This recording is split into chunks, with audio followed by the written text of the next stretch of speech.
السلام عليكم ورحمة الله وبركاته. إن الحمد لله نحمده ونستعينه ونستغفره ونعوذ بالله من شرور أنفسنا وسيئات أعمالنا. من يهد الله فلا مضل له ومن يضلل فلا هادي له. وأشهد أن لا إله إلا الله وحده لا شريك له وأشهد أن محمدا عبده ورسوله. يا أيها الذين آمنوا اتقوا الله حق تقاته ولا تموتن إلا وأنتم مسلمون. يا أيها الناس اتقوا ربكم الذي خلقكم من نفس واحدة وخلق منها زوجها وبث منهما رجالا كثيرا ونساء واتقوا الله الذي تساءلون به والأرحام إن الله كان عليكم رقيبا. يا أيها الذين آمنوا اتقوا الله وقولوا قولا سديدا يصلح لكم أعمالكم ويغفر لكم ذنوبكم ومن يطع الله ورسوله فقد فاز فوزا عظيما. أما بعد فإن أصدق الحديث كتاب الله وخير الهدى هدى نبينا محمد صلى الله عليه وسلم وشر الأمور محدثاتها وكل محدثة بدعة وكل بدعة ضلالة وكل ضلالة في النار. Pintu Ar-Rayyan apakah untuk puasa wajib saja atau puasa sunnah saja? Dia puasa secara umum ya, dan bahkan lebih dia kepada isyarat puasa sunnah setelah menunaikan yang wajib ya. Karena dia umum kepada orang-orang yang berpuasa ya, karena orang itu diberikan oleh Allah ibadah, dan kemudian ibadah itu berbeda-beda kadang-kadang. Seperti orang dibedakan oleh Allah dalam masalah rizki, masalah ilmu, demikian juga dibedakan dalam masalah amal dan ibadah. Ada orang yang dimudahkan sholat, ada yang dimudahkan sedekah, ada yang dimudahkan berjihad, ada yang dimudahkan berpuasa. Mungkin kurang dia di dalam sholat-sholat sunnah, ada yang sholat sunnahnya bagus tapi mungkin kurang dalam puasa, dan seterusnya ya. Mengganti puasa yang dulu yang sudah lama belum diganti dan tidak tahu jumlahnya, apakah wajib diganti? Ya wajib diganti. Nah kemudian dia bisa perkirakan ya, kalau dia kira misalnya 20 hari ya dia ganti dengan tambah mungkin sehari 2 hari ya, supaya dia menghindar dari meluputkan misalnya ada kewajiban yang ditinggalkan. Tapi wajib dia dibayar dan tidak ada tambahan lain ya. Kalau sebagian ulama ada yang berpendapat dia bayar fidyah tambahan dengan puasa itu, tapi tidak ada nas yang khusus tentang masalah itu. Jadi cukup dia mengganti, dan apa yang lewat misalnya dia lalaikan dulu karena karena kelalaian dan sebagainya, dia taubat dan beristighfar kepada Allah Subhanahu wa taala. Kapan kita mulai berniat untuk puasa Ramadan, dan bahasa niatnya dan batasan niatnya sampai kapan? Berniat itu begitu masuk maghrib itu sudah bisa berniat, karena sudah terhitung malam, sampai sebelum terbitnya fajar shadiq ya, sampai sebelum azan subuh, azan yang kedua kalau ada 2 azan misalnya ya. Jadi niatnya setiap malam ya, dan itu yang sahih, yang kuat, bukan sekali sebulan ya, setiap malam.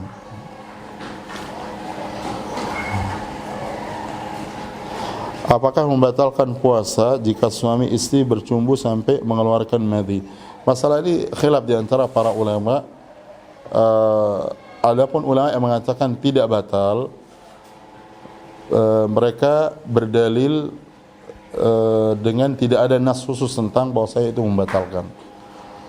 Yang mengatakan dia batal, mereka berdalil dengan keumuman hadis Rasulullah SAW, dan itu hadis Qudsi, di mana Allah Subhanahu wa taala berfirman, yatruku ta'amahu wa syarabahu wa syahwatahu li. Dia telah meninggalkan makan dan minumnya dan syahwatnya untukku ya. Tapi sebaiknya dihindarkan.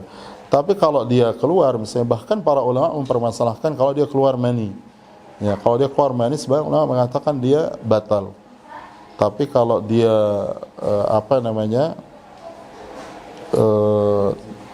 sebagian mengatakan dia tidak batal karena tidak ada nas yang khusus tentang masalah itu. Nah, kalau dia madhi, dia tidak batal kata para ulama.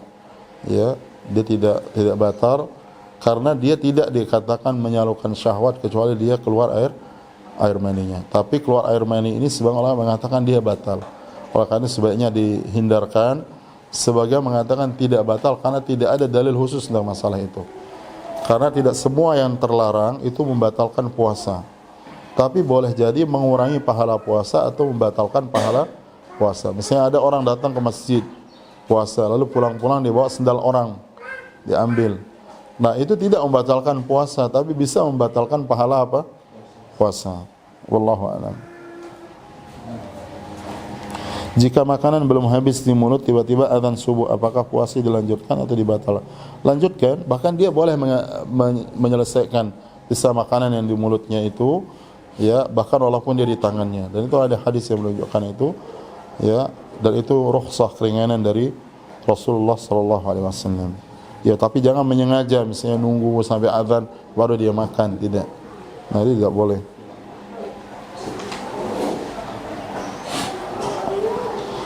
Orang-orang yang memiliki dosa seperti apa saja yang tidak mendapatkan ampunan di bulan Ramadan hingga masuk neraka. Ya, pertama orang yang misalnya tidak meninggalkan dosa-dosa besar. Dia masih berbuat dosa besar. Ya, maka ya dia tahtal masyiah, tetapi dia tidak mendapatkan ampunan karena sebab Ramadan itu. Ya, tapi kalau dia jaga dirinya dari dosa-dosa besar, terus dia meminta ampunan, insyaallah dia akan diampuni oleh Allah Subhanahu wa taala, apalagi sambil disertai dengan berdoa. Dan orang tentu tidak bisa memastikan fulan itu dia diampuni oleh Allah atau tidak, karena itu masalah yang gaib, tidak ada yang tahu kecuali Allah. Atau orang ini dimerdekakan dari api neraka, tidak ada yang tahu kecuali Allah Subhanahu wa taala. Oleh karena itu Ahlus Sunnah itu akidahnya tidak boleh kita memastikan seseorang itu dengan surga atau dia masuk surga atau masuk neraka kecuali yang dipastikan oleh Allah dan Nabi Muhammad sallallahu alaihi wasallam.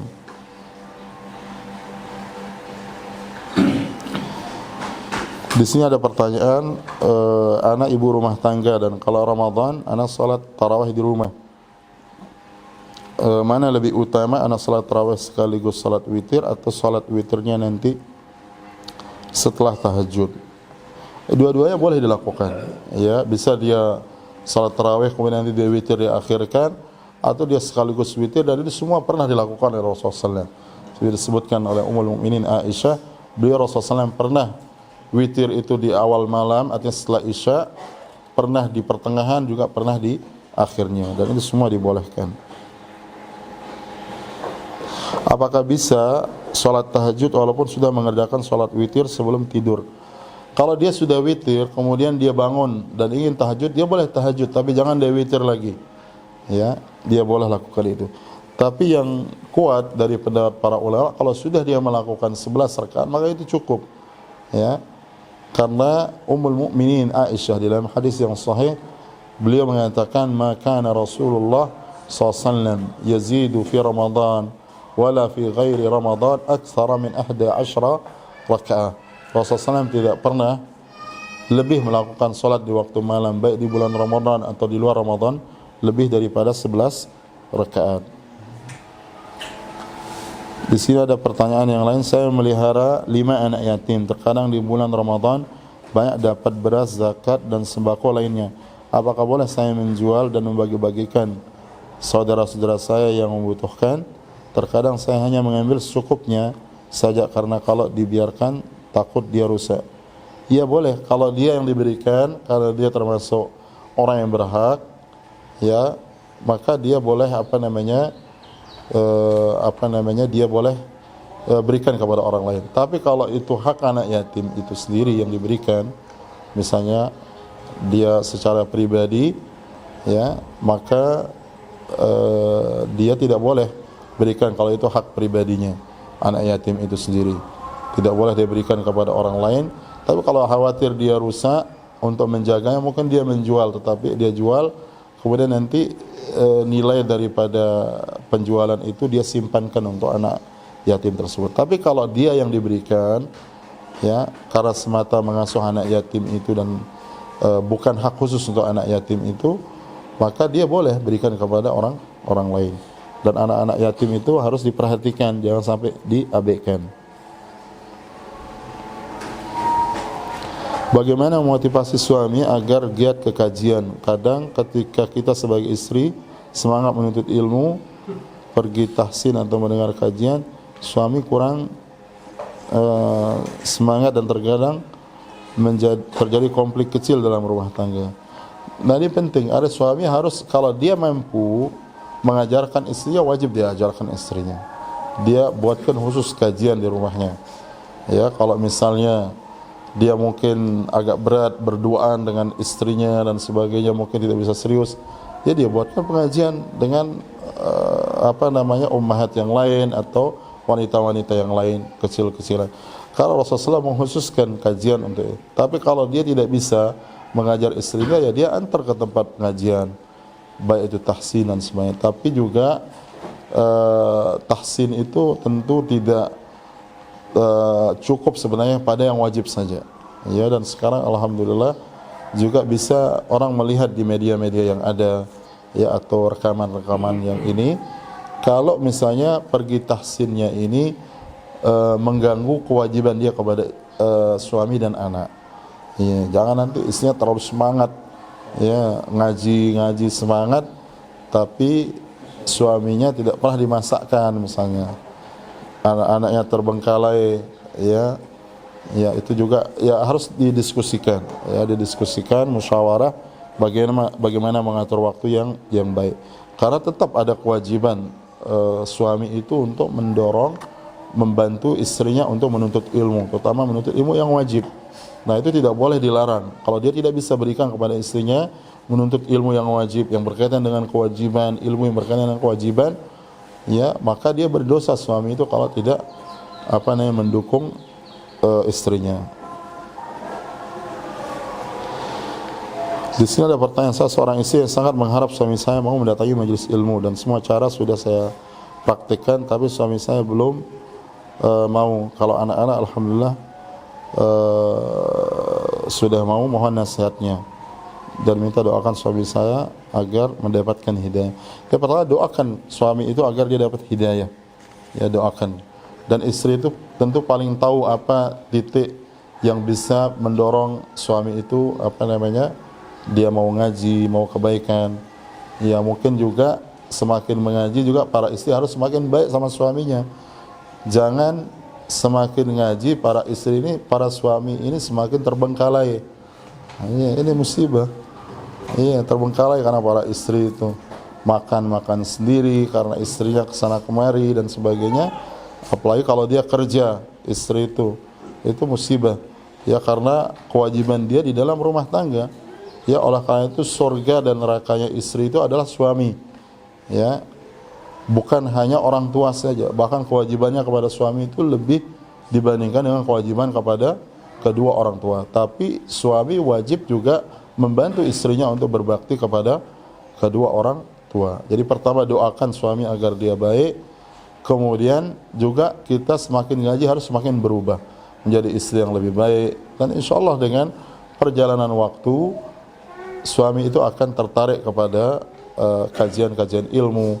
Ya, kalau tidak ada perubahan, kadang-kadang itu yang menjadikan suami ini semakin marah, mungkin semakin tidak diurus dan sebagainya.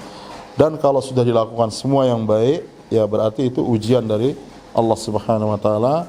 Dulu para nabi ada yang diuji dengan istrinya, ya, sebagian ada dulu orang-orang yang diuji dengan suaminya seperti Asyah misalnya diuji dengan Fir'aun, ya, kemudian sebagian juga diuji dengan suami-suami yang tidak taat kepada Allah.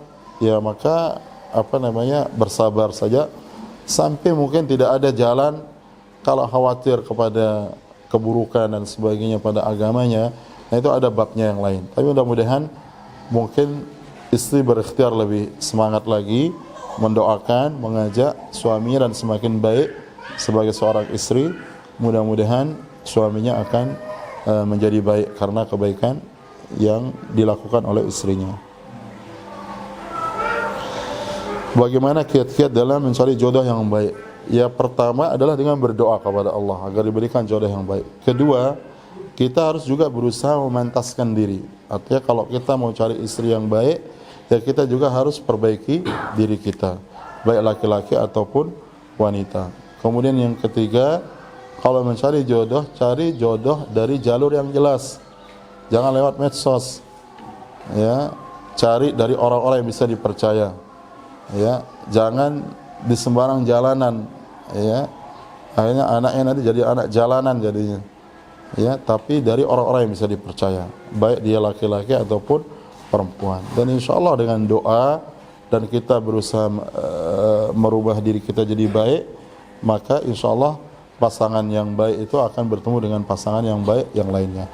Laki-laki yang baik dia akan bertemu dengan perempuan yang baik, perempuan yang baik dia akan bertemu dengan laki-laki yang baik. Ya, sedikit mungkin yang lain daripada itu, dan itu ujian. Seperti seorang nabi dia diuji dengan istri yang tidak baik, ya, atau sebaliknya. Apakah boleh seorang menceritakan doa yang Allah kabulkan? Apakah dia termasuk riya? Ya, tergantung niatnya. Kalau dia menceritakan ini supaya jadi ibrah, sebagai pelajaran bagi orang lain, maka itu tidak apa-apa. Ya, dia ceritakan bahwa doanya dikabulkan dan sebagainya, dia tidak memasukkan sesuatu yang lain.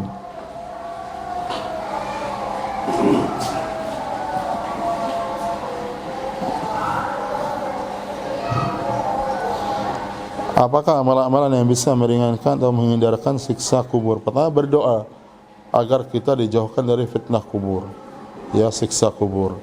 Ya, seperti doa Rasulullah SAW ajarkan orang-orang yang meninggal, Allahumma a'idhu min adzabil qabr. Saya doa untuk anak kecil yang meninggal, Allahumma a'idhu min adzabil qabr, Allahumma a'idhu min adzabil qabr. Ya, kemudian juga ketika Rasulullah SAW menguburkan seorang sahabat, beliau mengatakan, is'alu li akhikum at-tasbit fa innahu al-ana yus'al. Mintalah kepada Allah Subhanahu wa taala bagi saudaramu ketetapan, karena dia akan ditanya di dalam kuburannya. Nah, kemudian juga ya baik beribadah kepada Allah Subhanahu wa taala, kemudian melakukan ibadah-ibadah yang rahasia, baik itu ibadah secara khusus ataupun sedekah dan yang lainnya.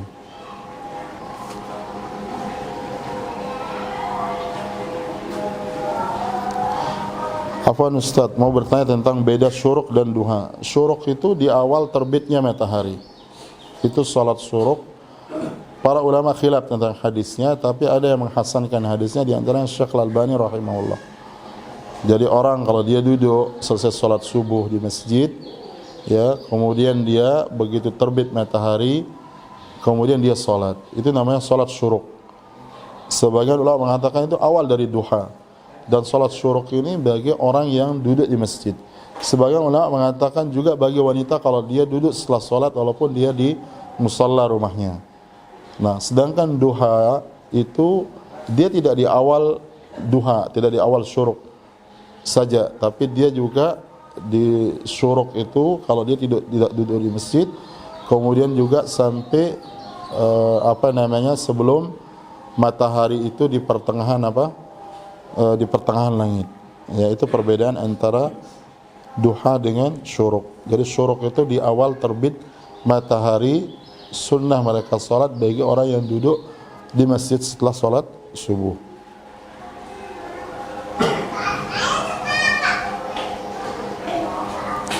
Dan tentang waktunya, Ustaz, apakah benar sejam setelah azan subuh terdengar itu waktu untuk kita bisa salat syuruk? Tidak, syuruk itu artinya terbit. Ya, syurukus syams itu terbitnya matahari, dan itu salat syuruk bagi mereka yang duduk setelah salat subuh, kemudian dia berzikir, kemudian dia baca Quran, dia tidak berbicara tentang apapun yang berkaitan dengan dunia, kemudian kecuali ada hajat, kemudian dia terbit matahari, maka disunnahkan bagi dia untuk salat syuruk. Sedangkan duha sampai sebelum matahari itu di pertengahan. Dan tentang perbedaan azan subuh yang beda 15 sampai 20 menit dari waktu yang sebenarnya. Apakah kita harus mengikuti masjid sekitar yang sudah azan duluan atau boleh memilih sesuai keyakinan untuk dimundurkan?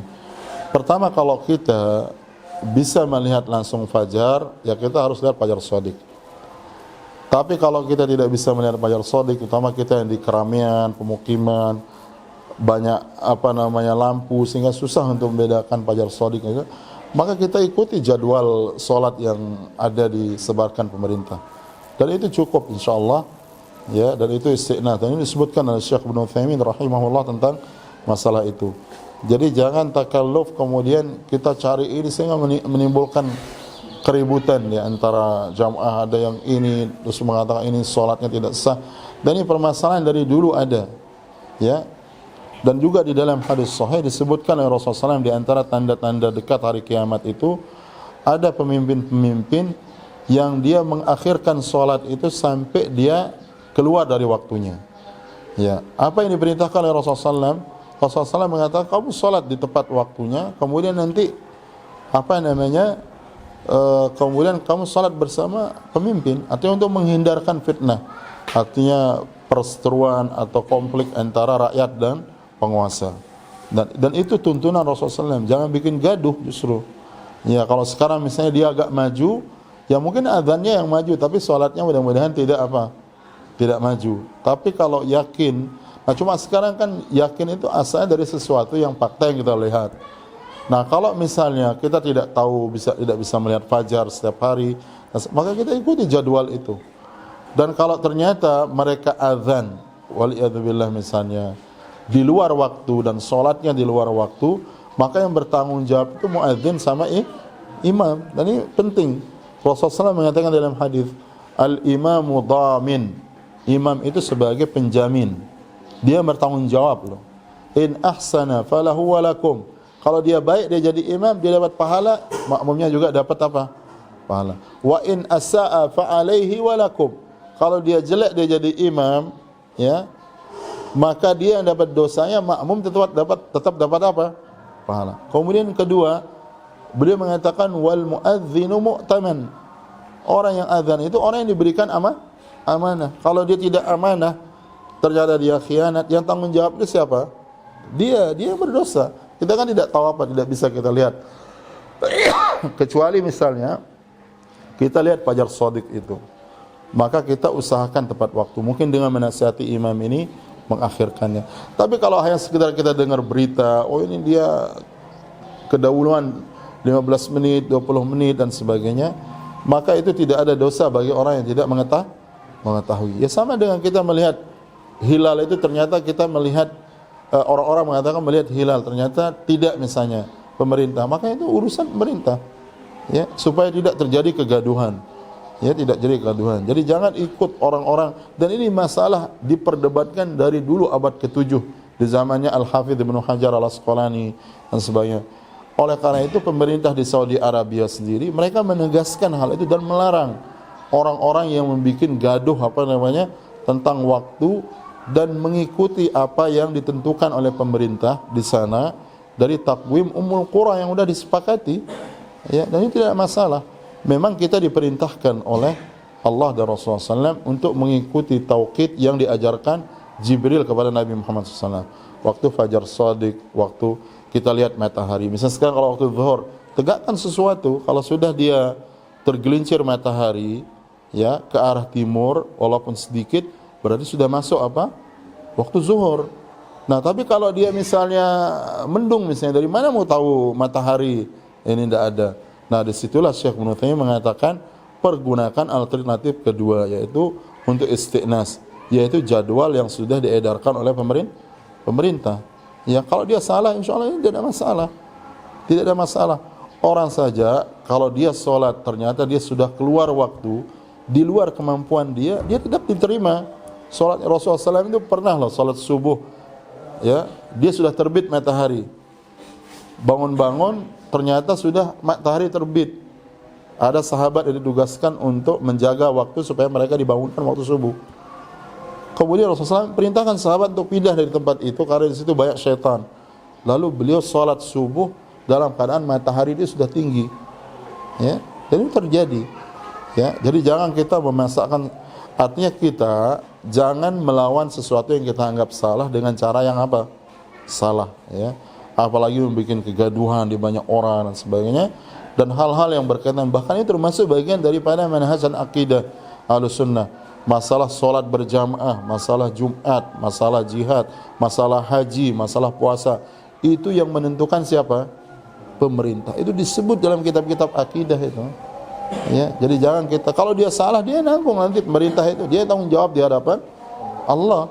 Ya, imam yang saya dalam solat, kalau dia baik kita dapat pahala, dia dapat pahala. Kalau dia jelek caranya jadi imam, dia dapat dosa, kita tetap dapat apa?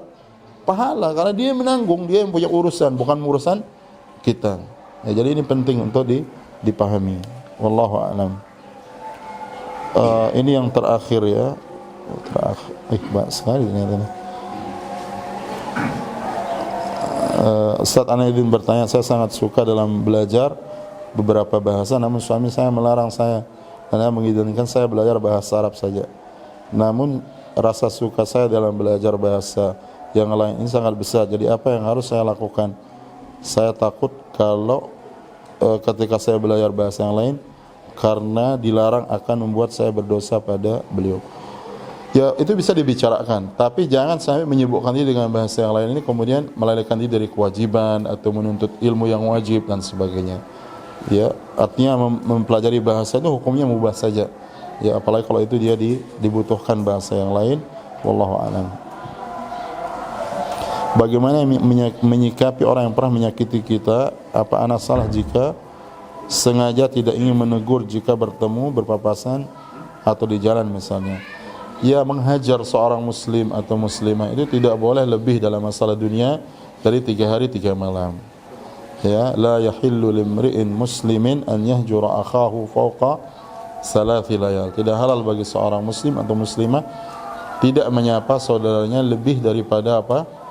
3 hari 3 malam. Kalau itu masalah dunia. Soalnya dalam masalah agama, kita ingin memberi pelajaran dia dalam masalah agama misalnya, supaya dia merubah akhlaknya, merubah sikapnya. Tapi itu kalau ada maslahat. Kalau tidak ada maslahat, maka kita tegur. Nah, kalau misalnya masih sakit hati itu karena itu masalah dunia tok, masalah dunia saja, di antara sebab kita hilang sakit hati itu adalah dengan mendoakan dia kebaikan. Insyaallah akan hilang sakit hati itu. Ya, wallahu a'lam. Bagaimana menguatkan keimanan dikala pasangan hidup tidak peduli dengan ibadah, dan semua itu mengundang kemarahan dan pertengkaran dalam rumah tangga, karena salah satunya ingin menciptakan rumah tangga yang penuh dengan ketaatan kepada Allah. Ya, kita bersama-sama ya berdoa seperti tadi kita sebutkan, kemudian ajak pasangan masing-masing, suami atau istri, dan setiap hidupnya ada ujian. Kadang-kadang suaminya baik, istrinya kurang, kalau istrinya baik, suaminya kurang, dan kita berdoa kepada Allah agar dimudahkan semua kebaikan. Bagaimana jika ada seorang yang berbuat syirik seperti dukun, kemudian dia meninggal dan dia selalu didoakan agar dosanya diampuni? Apakah dosa syiriknya itu bisa diampuni? Ya, sebenarnya kita tidak bisa mentakyin orang hatta dia jatuh dalam kesyirikan, bahwasanya dia musyrik atau dia keluar dari Islam, misalnya, tidak bisa. Ya, kemudian juga kadang-kadang istilah pedukunan di zaman ini tentu harus dilihat, dan sebagian orang hanya menilai kadang-kadang dari jauh. Ya, ada kadang-kadang pedukunan itu dia hanya pada hal-hal yang diharamkan saja yang dilakukan. Ada juga yang sampai kepada kesyirikan. Nah, kalau kepada kesyirikan, para ulama ada tuntunan, kalau dia jatuh dalam syirik besar dalam muamalah dunia, dia tidak boleh menjadi imam salat bagi kaum muslimin. Ya, kalau dia salat misalnya, tapi kita tidak boleh membangunnya di atas buruk sangka, misalnya, oh ini orang dukun, dan ini tidak boleh. Dia harus sesuatu yang nyata, karena orang tidak boleh menilai seseorang itu kecuali sesuatu yang jelas. Ya, karena orang nerka, oh dia dukun, dia ini. Kan sekarang tipis antara orang meruqyah dengan maksudnya pada praktek ya. Walaupun dalam ketentuan jelas ruqyah itu yang syar'i begini, pedukunan begini gitu. Tapi kadang-kadang sulit dibedakan pada sebagian orang karena baca Quran atau dia doa-doa ini, tapi nanti ada kesyirikan yang masukkan di situ untuk menipu orang. Oleh karena itu kita tidak boleh gampang memvonis ya masalah itu kesyirikan pada sesuatu yang nyata, dan itu tugasnya para ulama juga yang melakukan hal tersebut. Bagaimana hukumnya menghutangi orang barang yang lebih mahal dari harga kasnya? Misalnya kasnya harga 100.000, dihutang 1 bulan jadi 150.000, dihutang 2 bulan jadi 200.000. Apa itu dibolehkan? Ini masalah termasuk disebut dia bisa masuk kepada bai'u at-taqsid istilahnya. Artinya orang menghutangkan sesuatu kepada orang lain yang dibayarkan dia secara bertahap, baik dengan waktu dengan sekali tahap atau dengan berkali-kali tahap, yang tentu dia inginkan harganya lebih besar gitu. Nah, kalau dia dalam satu akad tidak ada masalah gitu ya, tapi dia jangan menjadikan harganya itu mengambang, misalnya antara harga kontan dengan harga harga kredit misalnya. Sebenarnya ini masalah kredit ya, jadi namanya bai'ut taqsid. Tapi kalau dia tentukan kontan, ya sudah, itu yang ditransaksikan, yang kontan itu 100.000 bayar cash. Nah, tapi waktu dia kreditkan, ya yang ditransaksikan itu yang kredit itu, ya. Tetapi tidak boleh dia menambah setelah kesepakatan, misalnya 150.000 dalam 1 bulan. Ya dia bayar berapa kali bayar, misalnya sesuai dengan kesepakatan. Tapi kalau terjadi penundaan, tidak boleh dia misalnya menambahkan lagi. Nah, itu dia bisa masuk ke dalam riba. Nah, para ulama sebagian membolehkan itu, ya. Syekh Ibnu Baz, Syekh Ibnu Utsaimin. Yang tidak membolehkan Syekh Al-Albani rahimahullah, tapi bukan tidak membolehkan kredit. Beliau membolehkan kredit tapi dengan harga yang pertama. Misalnya 100 itu dikreditkan sama sekian. Nah, ulama yang lain membolehkan walaupun dia lebihkan, karena itu yang diakadkan, dan masing kedua belah pihak itu mendapatkan manfaat, kata mereka. Nah, orang yang memberikan hutang dengan harga kredit 150.000, dia mendapatkan manfaat lebih daripada harga yang kontan. Nah, sedangkan orang yang membeli secara kredit, dia dapat manfaat. Manfaat apa? Dia bisa memiliki waktu senggang untuk dia membayar membayar dia punya hutang atau kredit itu. Kan kalau cash dia tidak mampu 100.000, tapi sekarang ini 150.000, tapi dia bisa cicil 10.000 misalnya, atau 20.000, atau berapa kali bayar, atau 1 kali bayar tapi setelah sebulan. Artinya dia dapat keuntungan dari diberikan tempo itu. Nah, orang yang menjual dia juga dapat manfaat dari dari dia lebih itu. Jadi sama-sama mendapatkan, dan itu dibolehkan, dan itu dipraktikkan oleh sebagian para sahabat radhiyallahu taala anhum. Yang tidak boleh itu menggantung, misalnya tidak jelas antara dia cash-nya atau kredit, tidak jelas. Kadang-kadang dia bilang cash, begitu dia misalnya kurang ini dia suruh tunda, seperti orang yang memberikan upah yang enggak jelas, ini borongan atau harian gitu. Kalau dia cepat tukangnya misalnya dia suruh harian, kalau dia melambat dia rubah lagi jadi borongan. Itu enggak boleh, harus jelas akadnya dari awal. Akad ijarah dia mengupah ini borongan pekerjaan, atau dia dia upah harian, seperti itu. Wallahu taala alam. Mungkin kita cukupkan sampai di sini. Semoga apa yang kita sampaikan bermanfaat bagi kita semua. Semoga Allah Subhanahu wa taala memberikan kita ilmu yang diberkahi dan bermanfaat, dan semoga Allah Subhanahu wa taala mengampuni semua dosa-dosa kita, dan semoga Allah Subhanahu wa taala mengumpulkan kita bersama orang-orang yang kita cintai di surga Firdaus yang tertinggi, sebagaimana Allah mengumpulkan kita di majlis yang mulia ini. Dan semoga Allah Subhanahu wa taala memuliakan kita dengan memandang wajah Allah Subhanahu wa taala yang mulia. Amin ya rabbal alamin. Wa sallallahu ala nabiyyina Muhammad wa ala alihi wa sahbihi wa sallam. Wa akhiru da'wana alhamdulillahi rabbil alamin. Wassalamu alaikum warahmatullahi wabarakatuh.